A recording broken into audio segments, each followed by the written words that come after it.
Provocateur, sulfureux, c'est intéressant ce que dit Gabriel sur le personnage aussi. Oui, et provocateur sulfureux.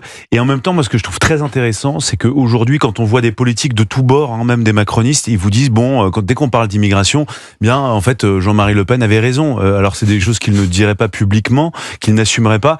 Mais ce qui est vrai, c'est que Jean-Marie Le Pen a complètement fait voler en éclats des postulats de départ à une époque où la France était obsédée par l'idée de la mondialisation, de désindustrialiser le pays, de tout faire basculer dans une économie de service.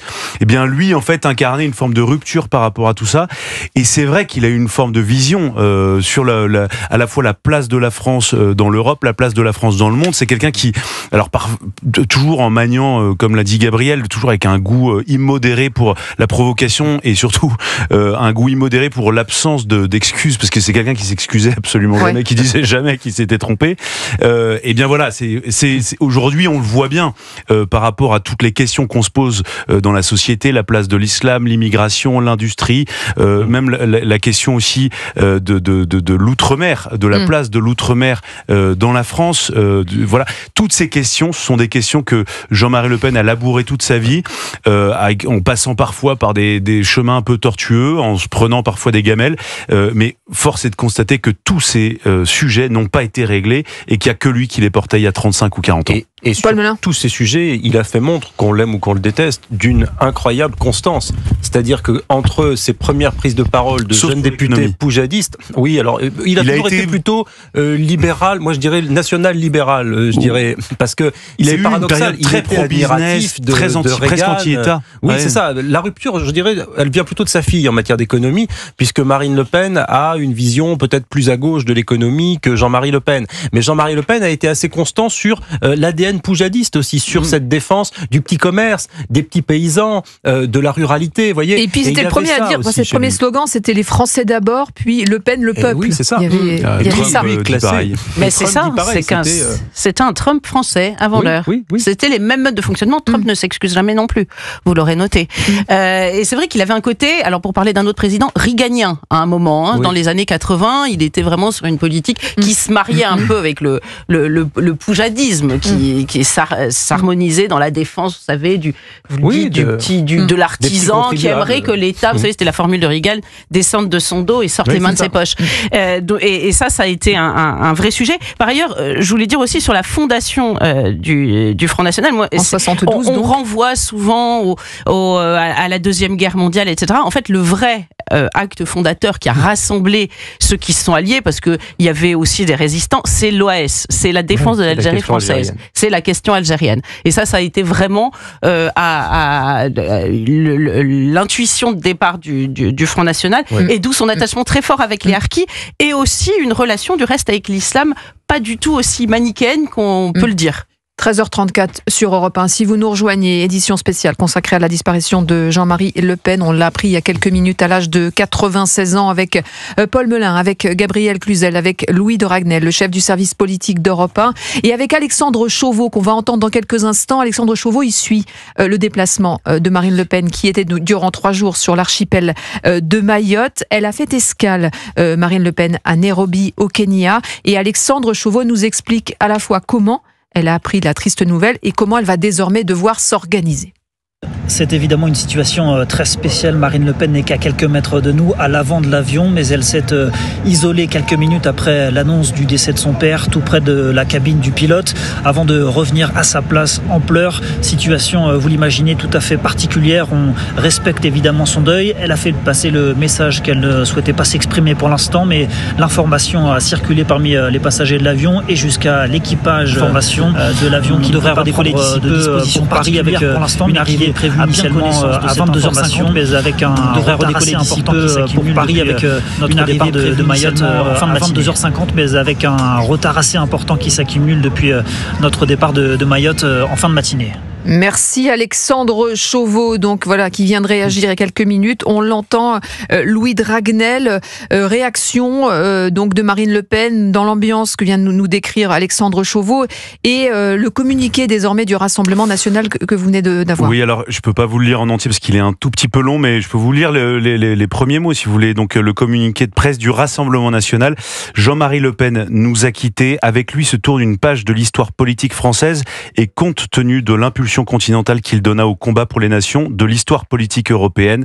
Privé de père par la guerre, il est resté toute sa vie un enfant du peuple, ce peuple de la terre et de la mer de sa Bretagne natale, ce peuple français oublié et parfois méprisé, dont il fut, avec une éloquence reconnue et une culture immense, le tribun.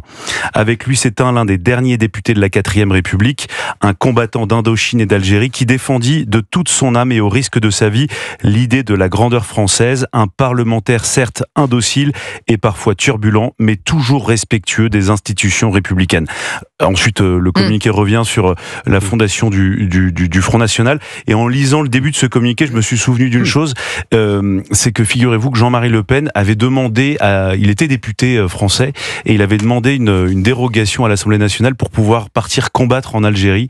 Et objectivement, c'est vrai que ce sont des comportements qu'on a plus beaucoup revus. En mémoire, j'ai pas d'autres exemples de députés qui demandent à quitter provisoirement ses fonctions, et donc il avait obtenu une autorisation de l'Assemblée nationale de 6 mois pour aller combattre en Algérie.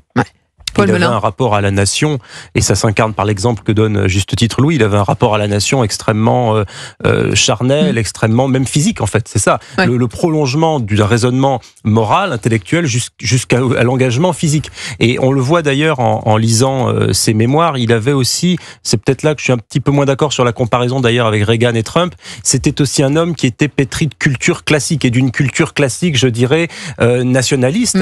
Quand on lit ses mémoires, il n'y a aucun doute d'ailleurs sur son positionnement politique. Il n'est pas de gauche, il n'est pas de la droite orléaniste, il est évidemment un authentique nationaliste, mais il a cette architecture de l'esprit que l'on retrouve, et je le déplore, à droite comme à gauche aujourd'hui, moins chez la nouvelle génération de politiques. C'est pour ça que tout à l'heure je parlais de sa constance à travers toute sa vie politique, c'est que, et ses mémoires en témoignent, il y a une cohérence idéologique, il y a un véhicule intellectuel solide, et derrière ce menhir de la 5e République, il y avait effectivement toute, une cohérence dans le combat depuis le début. Cohérence, Louis l'a dit, sur l'engagement par rapport à l'Indochine et l'Algérie, évidemment, par rapport à l'OAS aussi, et ensuite cohérence sur un certain nombre de sujets civilisationnels, sur la nation, sur le rapport au monde, sur la place de la France dans le monde.